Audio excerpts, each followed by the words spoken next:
ഞാൻ ഓപ്പറേഷൻ ചെയ്താൽ ഞാൻ മരിച്ചുപോയ എൻ്റെ പിള്ളേർ വഴിയാതാരാകും, ഓപ്പറേഷൻ ചെയ്യാൻ പറ്റിയാലെന്നും പറഞ്ഞ് ഡോക്ടറെ കാലെ കെട്ടിപ്പിടിച്ച് പിടിച്ചു കിടന്ന് കരഞ്ഞു. അപ്പോൾ ഡോക്ടർ പറഞ്ഞാൽ ഒരു കാര്യം ചെയ്യും, ഹോമിയോ മരുന്ന് കഴിക്കാൻ പറഞ്ഞ്. ഹോമിയോ മരുന്നാകുമ്പം കുറേ നാൾ അടുപ്പിച്ച് കഴിക്കണമെന്നേ ഉള്ളൂ, അത് ചൊങ്ങി ഇല്ലാതാകുമെന്ന് പറഞ്ഞു. അങ്ങനെ അന്നേരം ഭാര്യയും പിള്ളേരും ഹോമിയോ അല്ലേ കഴിക്കണം, അത് പുള്ളിക്കാരി പറഞ്ഞു.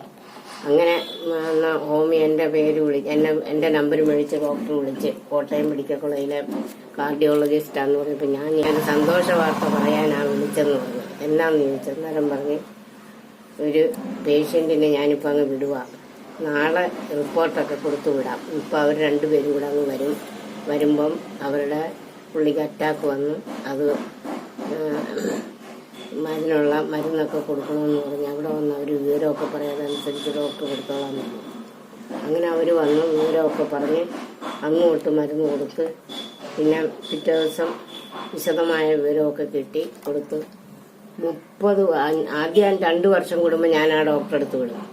അപ്പം ഡോക്ടർ പറഞ്ഞ മാറ്റം വന്നിട്ടുണ്ടെന്ന്. പിന്നെ 5 വർഷം കൂടിയപ്പം പിന്നെ 10 വർഷം 15 വർഷമായപ്പോൾ ഡോക്ടർ പറഞ്ഞു ശരിക്കും തീർത്തും കുറഞ്ഞ് ആ മുഴ തീർത്തും ഇല്ലാണ്ടായി എന്ന് പറഞ്ഞു. മരുന്ന് നിർത്താൻ പറഞ്ഞിട്ട് നിർത്തിയില്ല.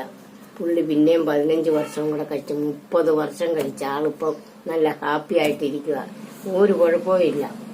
ഇപ്പം പുള്ളി ഞാനൊരു പ്രാവശ്യം വൈക്കം ബോട്ടിയെട്ടി ചെന്നപ്പം പുള്ളി അവിടെ കസേര ഇരിക്കണത് എന്നെ കണ്ടുകൊണ്ട് ചാടി എണീറ്റ്.